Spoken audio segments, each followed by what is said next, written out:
دھند سے بھرے جنگلات کے دل میں، جہاں قدیم درخت رازوں کی سرگوشیاں کرتے تھے اور چاندنی بھولی بصری راہوں پر رقص کرتی تھی، ریونس ووڈ کا خوابیدہ قصبہ ناہموار چٹانوں اور بڑبڑاتے دریا کے درمیان بسی ہوئی، اس نے حیرت اور افسوس دونوں کی کہانیوں کو اپنے گلے لگا لیا۔ آسمانی مخلوق جو رات کی چادر کے نیچے موچی پتھر کی گلیوں میں گھومتے تھے، کچھ نے سرگوشی کی کہ وہ ان لوگوں کی روحیں ہیں جنہوں نے پیار کیا اور کھو دیا، جبکہ دوسروں کا خیال تھا کہ وہ شہر کے چھپے ہوئے خزانوں کے محافظ ہیں۔ اس کہانی کے مرکز میں ایلارا نامی ایک نوجوان لڑکی کھڑی تھی، جس کی روح ایک ناقابل تسخیر تجسس سے جل رہی تھی۔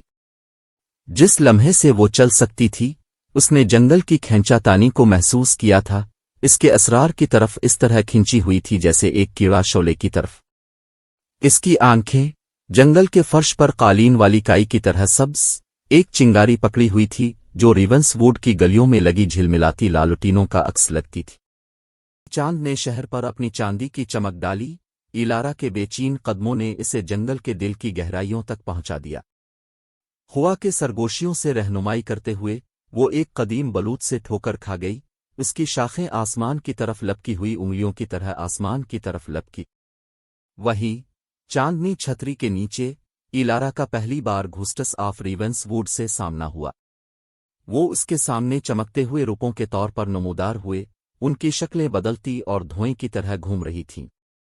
پھر بھی ان کی دوسری دنیاوی شکل کے باوجود ان کی آنکھوں میں ایک اداسی تھی جو ایلارا کے دل کی دھڑکنوں پر چھائی ہوئی تھی۔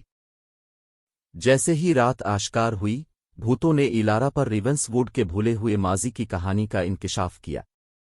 انہوں نے بہت پہلے کے زمانے کی بات کی تھی جب یہ قصبہ ایک دانشمند اور عادل بادشاہ کے احسان مند حکمرانی کے تحت ترقی کرتا تھا۔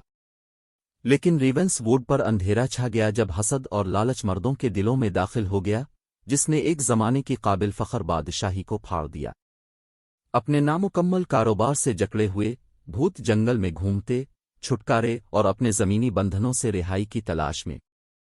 ان کی حالت زار سے متاثر ہو کر ایلارا نے امن حاصل کرنے میں ان کی مدد کرنے کا عہد کیا اور ایک ایسے سفر پر شروع کیا جو اس کی ہمت اور عزم کو بالکل پرکھے گا۔